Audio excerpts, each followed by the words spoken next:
অসম্ভব। মুসলিম বন্ধু বলে ইটস পসিবল ইনশাআল্লাহ।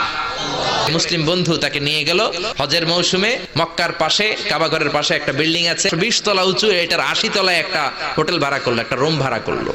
80 তলা বিল্ডিং এর উপর থেকে জানালার কাছে যে যখন জানালা খুললো, নিচে তাকিয়ে খ্রিস্টান বন্ধু তো অবাক। 20 লক্ষ হাজী সাহেবান একটা সাদা কাপড়ের চাদর, একটা সাদা কাপড়ের লুঙ্গি পরে লাব্বাইক লাব্বাইক বলে কারে ডাকে। এই দৃশ্য কোনোদিন খ্রিস্টান দেখে নাই, দেখে তো অবাক।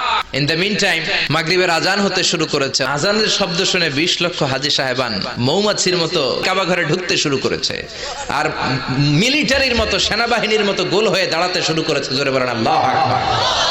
এই দৃশ্য দেখে খ্রিস্টান বন্ধু স্টার্টেড টু ক্রাই, কাঁদতে শুরু করেছে, স্টার্টেড টু ভাইব্রেট, কাঁপতে শুরু করেছে। মুসলিম বন্ধু খ্রিস্টান বন্ধুরে জড়িয়ে ধরে বলে, ও বন্ধু তুই কাঁদিস কেন, তুই কাঁপিস কেন? খ্রিস্টান বন্ধু বলে, আমার জীবনে কোনোদিন এত সুন্দর দৃশ্য